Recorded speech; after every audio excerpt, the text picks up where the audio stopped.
ان کے جوابات پیش کرنے کی کوشش کر رہا ہوں۔ آج کا یہ ٹاپک تھا زکوٰۃ کے متعلق۔ تو پہلا سوال یہ کیا گیا ہے، زکوٰۃ کن پر واجب ہے؟ ظاہر سی بات ہے، یہ سب سے پہلے معلومات ہونے ضروری ہیں۔ زکوٰۃ مالک نصاب پر، عاقل بالغ مالک نصاب ہو۔ مالک نصاب کسے کہتے ہیں؟ مالک نصاب جو ہے، شریعت نے ایک لمٹ مقرر کی ہے مال میں، سونا، چاندی، مال، پیسے، اتنے لمٹ کا جس کے پاس مال ہوگا اس کو مالک نصاب کہتے ہیں۔ وہ لمٹ کیا ہے؟ سونے میں 7.5 تولہ، چاندی میں 52.5 تولہ، اور پیسوں میں ان میں سے کوئی ایک کی قیمت، یعنی 52.5 تولہ چاندی کی قیمت کا بھی اگر کوئی مالک ہے، جیسے آج مارکیٹ میں 52.5 تولہ چاندی کی قیمت ایگزیکٹ تو میں نہیں بتا سکتا، جو ریٹ چل رہا ہوگا روز الگ الگ ہوتا ہے، 25,000 اگر فار ایگزامپل، تو 25,000 قیمت ہے اس کے پاس، 52.5 تولہ چاندی کی قیمت ہے۔ سیونگ، انکم کی بات نہیں ہے، سیونگ بچی ہوئی ہے، اور اس پر سال گزر گیا تو وہ مالک نصاب ہوا، اس پر زکوٰۃ واجب ہو گئی۔ بات سمجھ میں آ گئی؟ اب کچھ لوگ یہاں پر کنفیوژن کے شکار ہیں کہ کسی نے کہا کہ میرے پاس 5 تولے سونا ہے، 7.5 تو نہیں ہے، 2 تولے چاندی ہے، 52.5 تولہ بھی نہیں۔ میرے عزیزو، یہاں پر اگر ایسی سچویشن ہے تو دونوں نصابوں کو ملا کر کے دیکھا جائے گا۔ جیسے 2 تولہ سونا اور 2 تولہ چاندی کو ملانے پر 52.5 تولہ چاندی آ سکتی ہے کہ نہیں آ سکتی؟ 52.5 تولہ چاندی کی قیمت ہو جائے گی۔ اگر کوئی ایک بھی نصاب پورا ہو گیا تو مالک نصاب ہے۔ ضروری نہیں کہ 7.5 تولہ سونا ہونا چاہیے۔ ہاں، یہ کب؟ جب اس کے پاس پیسہ بھی نہیں، چاندی بھی نہیں، خالی سونا ہے، تو دیکھا جائے گا جب تک 7.5 تولہ نہیں ہوتا تب تک وہ مالک نصاب نہیں ہے۔ یہ شریعت کی چھوٹ ہے۔ اونلی صرف سونا ہے، گولڈ ہے، باقی اس کے ساتھ دوسرا نصاب کا کچھ بھی نہیں ہے، یعنی مال بھی نہیں، پیسہ بھی نہیں ہے اور چاندی بھی نہیں ہے۔ تو کب تک مالک نصاب نہیں ہوگا یہ؟ جب تک 7.5 تولہ نہ ہو۔ لیکن دوسرے بھی ہیں اس کے ساتھ، یعنی چاندی اور پیسے، تو پھر تینوں کو ملا کر کے کسی ایک نصاب کے برابر ہو جاتا ہے تو مالک نصاب ہوگا۔ اسی طرح سونا بالکل نہیں ہے، پیسہ بھی نہیں ہے، لیکن صرف چاندی ہے اس کے پاس۔ چاندی اگر اس کے پاس 50 تولے بھی ہے تب بھی وہ مالک نصاب نہیں ہوا۔ کیوں؟ اونلی چاندی ہے اس کے پاس۔ کب مالک نصاب بنے گا یہ؟ 52.5 تولہ چاندی۔ اس چیز کو سمجھ رہے نا؟ بہت سارے لوگ اس میں کنفیوز ہیں کہ ہمارے پاس 10 تولہ چاندی بھی ہے، 5 تولہ سونا بھی ہے، دونوں بھی نصاب کو نہیں پہنچے ہیں، یعنی 7.5 تولہ یہ نہیں ہے اور 52.5 تولہ یہ نہیں ہے۔ ایسا نہیں ہے۔ اگر 2-3 نصاب کی چیزیں ایک ساتھ آپ کے پاس ہیں تو سب کو ملا کر کے اگر 52.5 تولہ چاندی کی قیمت ہو جاتی ہے تو آپ مالک نصاب ہو گئے، آپ پر زکوٰۃ فرض ہے، اور آپ کو زکوٰۃ نہیں دی جا سکتی۔ کسی نے اگر ایسے شخص کو زکوٰۃ دیا تو اس کی زکوٰۃ ادا بھی نہیں ہوئی۔ کیا زکوٰۃ کے پیسوں سے راشن دے سکتے ہیں یا پیسے ہی دینا ضروری ہے؟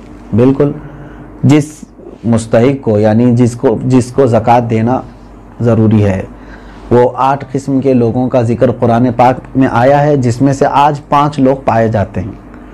آیت ہے، اللہ تعالیٰ نے فرمایا انما الصدقات للفقراء والمساکین والعاملین علیہا والمؤلفۃ قلوبہم وفی الرقاب والغارمین فی سبیل اللہ وابن السبیل۔ اللہ تعالیٰ نے فرمایا صدقات واجبہ یعنی زکوٰۃ فقیروں کو دیا جائے گا۔ فقیر کا مطلب وہ نہیں ہے جو ڈھول بجاتے ہوئے گھومتے ہیں۔ فقیر، شرعی فقیر کس کو کہتے ہیں؟ اس کی ایک ڈیفینیشن ہے، جس کے پاس نصاب کے برابر پیسے نہیں ہیں، یعنی جو نصاب ابھی میں نے بتایا نا، جو لمٹ شریعت نے مالک نصاب ہونے کی بتایا، اس لمٹ کے برابر اس کے پاس پیسے نہیں ہیں تو وہ شریعت میں فقیر ہے۔ اس سے بھی کم درجے کا، یعنی کھانے پینے کی بھی اس کے پاس دقتیں ہیں، وہ مسکین ہے۔ فقیر کو دیا جائے گا، مسکین کو۔ اور عامل جو ہے وہ بادشاہ کی طرف سے وصول کرنے کے لیے آتے تھے، لیکن اب وہ نہیں ہے، ان کا بھی ذکر اس آیت میں ہے، وہ نہیں ہے۔ والمؤلفۃ قلوبہم، پہلے ایسا تھا کہ کفار و مشرکین کو بھی ان کا دل رکھنے کے لیے، اسلام کی طرف رغبت ان کو بڑھانے کے لیے زکوٰۃ دی جاتی تھی، لیکن وہ حکم اب ختم ہو گئے، منسوخ ہو گئے، یہ بھی اس آیت سے نکل گئے۔ وہ پھر رقاب اور گردن آزاد کرنے کے لیے، یعنی کوئی غلامی کی زنجیروں میں جکڑا ہوا ہے، آپ زکوٰۃ کا مال دے کر کے اس غلام کو آزاد کرا سکتے تھے، لیکن اب غلامی کا دور بھی نہیں ہے۔ یہ تین تو اس میں سے نکل گئے۔ پہلے دو میں نے بتایا، فقیر، مسکین، وہ ہیں۔ اب آگے سنیے، والغارمین، اب یہاں آیت میں ہے جو قرض میں ڈوبا ہوا آدمی ہے اس کو بھی زکوٰۃ دے سکتے ہو آپ، یعنی وہ مالک نصاب نہیں ہے اور لوگوں کے قرض لیا ہوا ہے اور پریشان حال ہے، تو اس کو زکوٰۃ دو تاکہ وہ قرض کے بوجھ سے نکل جائے۔ فی سبیل اللہ، اس کا مطلب ہے اللہ کے راستے میں جو ہیں، جیسے علم دین حاصل کرنے والا یہ اللہ کے راستے میں، جہاد فی سبیل اللہ جو کر رہا ہے وہ اللہ کے راستے میں ہے، تو جو اللہ کی راہ میں نکلے ہوئے ہیں ان کو بھی زکوٰۃ دے سکتے ہیں۔ جیسے ہم مدارس کو دیتے ہیں، مدرسوں میں جو طلبہ ہیں وہ اللہ کی راہ میں ہیں، اس لیے ان کے لیے زکوٰۃ ہے۔ وابن السبیل، اور مسافر کو، مسافر جو ہے راستے میں ہے، اگرچہ وہ اپنے گھر پر پیسے والا ہوگا، مالک نصاب ہوگا، لیکن سفر میں اس کے پاس پیسے نہیں ہیں تو اس کو بھی زکوٰۃ کے پیسے آپ دے سکتے ہیں۔ 5 تو میں نے بتایا، فقیر، مسکین، قرض والے کو، اور اللہ کی راہ میں جو ہے اس کو، اور مسافر کو، ان لوگوں کو زکوٰۃ آپ دے سکتے ہیں۔ سوال یہی تھا؟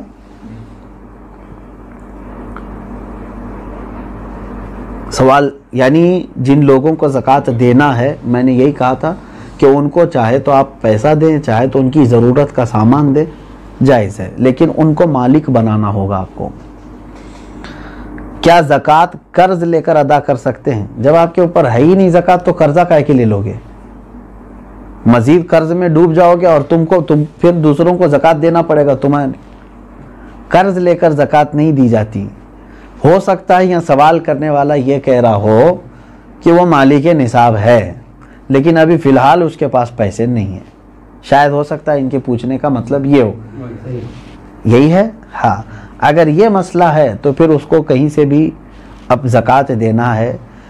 دیکھیں سچویشن کیسی ہے، 1 لاکھ روپے میرے پاس تھے، میں مالک ہوں، میں 1 لاکھ کا مالک ہوں، تو مالک نصاب ہو گیا، سال گزر گیا، لیکن ابھی ایسا ہے کہ میرے پاس پیسہ نہیں ہے، زکوٰۃ دینا تھا، تو تمہارے لیے تو شریعت نے چھوٹ رکھی ہے، جب تمہارے پاس پیسہ آئے گا تب زکوٰۃ دو گے، قرضہ لے کر دینے کی ضرورت نہیں، مزید بوجھ میں جاؤ گے تم۔ انتظار کرو کہ وہ تمہارا جو پیسہ ہے وہ آ جائے، لیکن اگر 5 سال کے بعد آیا تو 5 سال کی زکوٰۃ دینا ہوگا، 3 سال بعد آیا تو 3 سال کی زکوٰۃ دینی ہوگی، کیونکہ تمہارا پیسہ اٹکا ہوا ہے، جب آئے گا تب دو گے، ابھی نہیں ہے تمہارے پاس تو تمہارے لیے معاف ہے، شریعت نے کہا انتظار کرو۔ اور اگر قرضہ لے کر کے ادا کر دیا تو زکوٰۃ تو ہو گئی، لیکن وہ قرضہ تمہارے اوپر بوجھ چڑھ گیا، جب تمہاری اصل رقم آئے گی تو قرض ادا کرنا ہوگا۔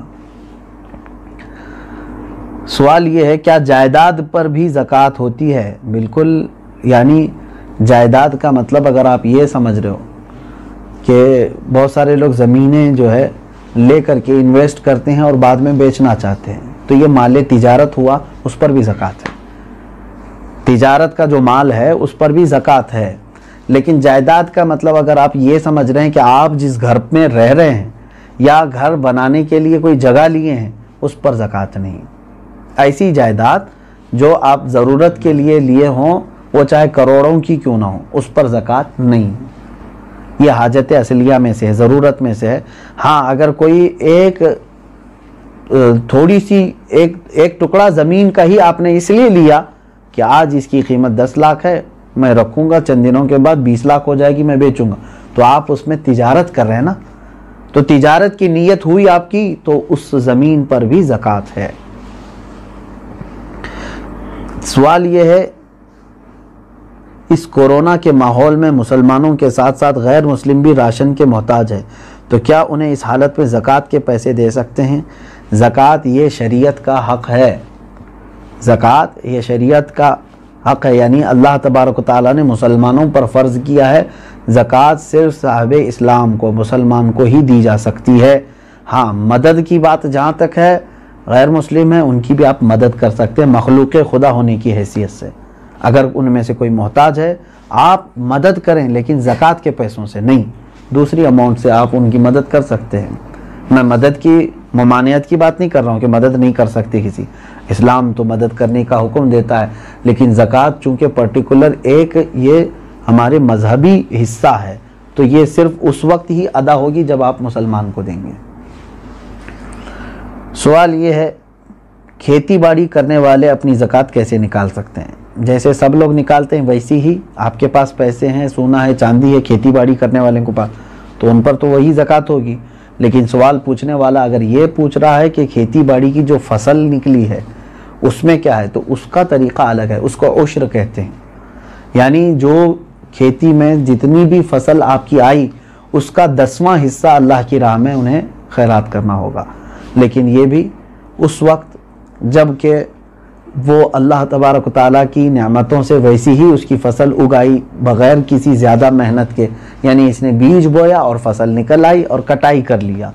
لیکن ایک ہوتا ہے اب کہ کھیتی باڑی کرنے والے کے لیے بورنگ کیا ہے، پانی کی پائپ لائن چھوڑا ہے اور اس کے بعد کھاد ڈالا ہے، اس میں محنت کیا ہے، تو محنت کر کے جو فصل آئی تو اس میں 20واں حصہ دے گا، 10واں نہیں، یعنی 5%، اپنی پوری فصل کا 5% اللہ کی راہ میں وہ دے گا، اس کو کہتے ہیں، وہ عشر والے مسائل ہیں۔ اور جو بغیر کسی اس طرح کے بورویل وغیرہ کے قدرتی پانی سے سینچ کر کے فصل آئی ہے اس میں 10% دے گا۔ سوال یہ ہے سونے کی زکوٰۃ اس کی آج کی قیمت پر دینی ہوگی یا اس کی خریدی ہوئی قیمت پر؟ نہیں، آج کی جو قیمت ہوگی اسی پر زکوٰۃ ہوگی، اگر آپ پیسوں میں دے رہے ہیں تو، اور اگر سونے میں دے رہے ہوں تو آپ کے سونے کی جو قیمت سونار لگائے گا، ظاہر سی بات ہے سونے میں اگر آپ زکوٰۃ دے رہے ہیں تو وہی سونے کی جو قیمت سونار لگائے گا اسی اعتبار سے آپ کو زکوٰۃ دینی ہوگی۔ یہ نہیں کہ آپ 20 سال پہلے جو خریدے تھے اس وقت 10,000 روپے تولہ تھا اور آج جو ہے میں اسی قیمت سے دوں گا، ایسا نہیں ہے۔ زکوٰۃ پر سب سے پہلا حق کس کا ہے؟ سب سے پہلا حق آپ کے رشتہ داروں کا ہے، اس کے بعد پڑوسیوں کا ہے، پھر آپ کے محلے والوں کا، پھر آپ کے گاؤں والوں کا، پھر آپ کے شہر والوں کا، پھر شہر کے پڑوس والوں کا، اس طرح ترتیب ہے۔ اگر کوئی شخص اپنی ہر مہینے کی انکم پر زکوٰۃ دیتا ہو تو اس پر سالانہ زکوٰۃ واجب ہے؟ انکم پر کیوں زکوٰۃ دیتا ہے جب اللہ تبارک و تعالیٰ نے تمہیں اس چیز کا حکم نہیں دیا؟ جو تم جمع کر کے رکھ رہے ہو، جو سیونگ ہے، اب مثال کے طور پر میں آپ کو بتاؤں، آپ کی سیلری 1 لاکھ ہے منتھلی، آپ جاب کرتے ہیں، 1 لاکھ روپے مہینہ کما رہے ہیں، اب 98,000 آپ کے راشن پانی اور گھر کے خرچوں میں سب چلی جاتی ہے اور بچتے کتنے ہیں؟ 2,000۔ پورے سال میں آپ کے پاس کتنے بچے؟ 24,000۔ تو اس پر کہاں سے زکوٰۃ آئی؟ 24,000 اگر یہ نصاب کی قیمت ہو گئی ہے، 52.5 تولہ چاندی کی قیمت ہو جاتی ہے 24، تو بس یہی 24,000 پہ زکوٰۃ ہوگی، نہ کہ وہ 12 لاکھ پہ جو ہر مہینے کما رہا تھا۔ آپ کما کر کے جتنا اپنے اوپر خرچ کر دیے اس پر زکوٰۃ نہیں، کما کر کے جو آپ بچا کر کے رکھے ہیں ضرورت سے جو زیادہ، اس پر زکوٰۃ ہے۔ یہ ٹیکس اور زکوٰۃ میں یہی فرق ہے، ٹیکس جو ہے انکم پر لگتی ہے، گورنمنٹ جو ہے نا ہماری انکم پر ٹیکس لگاتی ہے، جتنا تم کما رہے ہو اس کا ٹیکس دو، بچا رہے ہو وہ الگ ہے۔ اور شریعت نے ہم کو کیا کہا ہے؟ جتنا چاہے کماؤ، خرچہ کر دیے تو اس کی پوچھ نہیں۔ 1 کروڑ کمائے مہینے میں اور تمہارے 98 لاکھ خرچ ہو گئے، اس کی شریعت نے زکوٰۃ نہیں مانگی۔ 2 لاکھ اگر تمہارے پاس بچے ہوئے ہیں تو اس کی، لیکن گورنمنٹ کیا مانگے گی؟ 1 کروڑ کمائے ہو، انکم ٹیکس پورے 1 کروڑ کی ٹیکس تمہیں دینا ہوگا۔ یہ زکوٰۃ اور ٹیکس میں فرق ہے۔ سوال یہ ہے اگر کسی نے جگہ خریدی ہے گھر بنانے کی نیت سے مگر 1 سال ہو گئے اب تک گھر نہیں بنا سکے تو کیا اس کی بھی زکوٰۃ دینا ضروری ہے؟ آپ کی نیت دیکھی جائے گی۔ آپ جو جگہ خرید رہے تھے تو گھر بنانے کی نیت سے نا، تو ابھی چاہے 10 سال بعد بھی بنائیں، آپ نے نیت کیا ہے گھر بنانے کی، تو جب تک آپ گھر نہیں بنائیں گے کوئی اس پر زکوٰۃ نہیں ہے، اس جائیداد پر زکوٰۃ نہیں دینی ہے۔ آپ اپنے گھر بنانے کے لیے وہ زمین لیے ہیں۔ سوال یہ ہے کہ میرے پاس کل 250 گرام سونا ہے، اس میں سے کچھ سونے پہ لون لیا ہے تو وہ بینک میں ہے، باقی سونا میرے پاس ہے، تو کتنے سونے پر زکوٰۃ نکالنا ہے؟ پورے 250 پر یا صرف اس پر جو میرے پاس باقی بچا ہوا ہے؟ اب دیکھیے مثال کے طور پر میں آپ کو بتا رہا ہوں 250 گرام سونے کے جو مالک ہیں انہوں نے 50 گرام سونا بینک میں رکھ دیا اور اس پر پیسے لے لیا ہے، بینک پیسے دیے ہیں نا اس کو، اور 200 گرام ان کے پاس ہے۔ اب زکوٰۃ جو ہے آپ کے 200 جو آپ کے پاس ہے اسی پر ہے، کیونکہ وہ گروی ہے اور آپ کے پاس پیسہ ہے، اس 50 گرام کا پیسہ ہے۔ اگر وہ پیسہ پورا صحیح سلامت آپ کے پاس ہے 50 گرام کا جتنا بھی ملا، وہ 200 گرام سونے میں ملا کے زکوٰۃ دیں گے آپ۔ بات تو ایک ہی ہو گئی۔ 50 گرام سونے پر جو بینک نے آپ کو پیسے دیے ہیں، اگر وہ پورے خرچہ کر دیے آپ کے پاس نہیں ہے تو اس کی زکوٰۃ نہیں، لیکن وہ بھی رکھے ہوئے ہیں آپ کے پاس، اور 200 گرام گھر کا سونا بھی ہے، تو اماؤنٹ اور 200 گرام دونوں سونا ملا کر کے سب کی ملا کے زکوٰۃ دینی ہوگی۔ بات سمجھ میں آ گئی؟ ہاں، اب آپ نے پورے خرچہ کر دیے اور تو بینک میں جو 50 گرام سونا ہے اس کی زکوٰۃ نہیں، جب تک کہ آپ اس کو چھڑا کر کے نہیں لاتے، کیونکہ ابھی آپ فی الحال اس کے مالک نہیں ہیں، کیونکہ اس کے بدلے میں آپ نے پیسے لے لیے۔ سوال یہ ہے میرے پاس 2 لاکھ روپے تھے، وہ میں نے قرض حسنہ دیا ہے، کیا مجھے 2 لاکھ روپیوں پر زکوٰۃ دینا ہے جبکہ وہ میرے پاس ابھی واپس نہیں آئے؟ کیونکہ آپ کو دینا ہے، آپ مالک ہیں اس کے، قرضہ کسی اور کو دیا ہے آپ نے، آپ زکوٰۃ آج دے دو، ہو سکتا ہے وہ قرضدار جلدی واپس لوٹا بھی دے گا انشاءاللہ، نہیں تو اس میں خرابی، اس کی نیت خراب ہونے کے بھی اندیشے ہیں۔ اب یہ ہے کہ آپ کی ہے کہ نہیں وہ رقم آپ کی ہے نا، آج اس کے پاس ہے، ابھی وہ دے نہیں رہا ہے، چلو وہی والا مسئلہ جو پہلے میں نے کہا، 5 سال کے بعد بھی اگر اس نے لوٹایا تو پورے 5 سال کی زکوٰۃ دینی ہو۔ ابھی تو آپ کے لیے ٹھیک ہے، گنجائش، اگر آپ ابھی نہیں دینا چاہ رہے ہیں اس اماؤنٹ کی زکوٰۃ، ٹھیک ہے، آپ کے پاس نہیں ہے وہ 2 لاکھ، لیکن 5 سال کے بعد جب وہ 2 لاکھ واپس آپ کے پاس آ گئے تو پورے 5 سال کی کاؤنٹ کر کے آپ کو زکوٰۃ دینی پڑے گی، کیونکہ آپ اس وقت بھی مالک تھے، آپ بھی مالک ہیں۔ اسی لیے ہر سال اگر اس کی نکالتا ہی رہ جائے تو اچھا ہے کہ جس دن وہ آئے گی تو آپ فری رہیں گے، پورے 2 لاکھ روپے آپ کے پاس رہیں گے، ورنہ پھر جب آئے گی 10 سال کے بعد تو زکوٰۃ اس میں پتہ نہیں کتنی بڑھ چکی ہوگی۔ ہاں، یہاں تک آج کے یہ مسائل شرعیہ تھے۔ اور ایک کیا آخری سوال کیا تھا؟ شوہر کے پرورش میں لگا سکتے، یہی دیا ہے کہ دیکھیں جن بچوں کی پرورش میں آپ لگا رہے ہیں کیا وہ مستحق ہیں کہ نہیں، کہیں ایسا تو نہیں کہ وہ مالک نصاب ہیں، یتیم بھی بہت سارے کروڑ پتی ہوتے ہیں، تو خالی یتیم ہونا ضروری نہیں ہے بلکہ وہ مستحق ہے کہ نہیں دیکھیں۔ اگر وہ مالک نصاب نہیں ہے یتیم بچے تو بالکل ان کی پرورش میں لگانا افضل کام ہے، ان کا وہ حق ہے۔ سننے سے زیادہ عمل کی توفیق عطا فرمائے، شریعت طاہرہ پر ہم سب کو اللہ تبارک و تعالی جانکاری حاصل کرنے اور اس پر عمل کی توفیق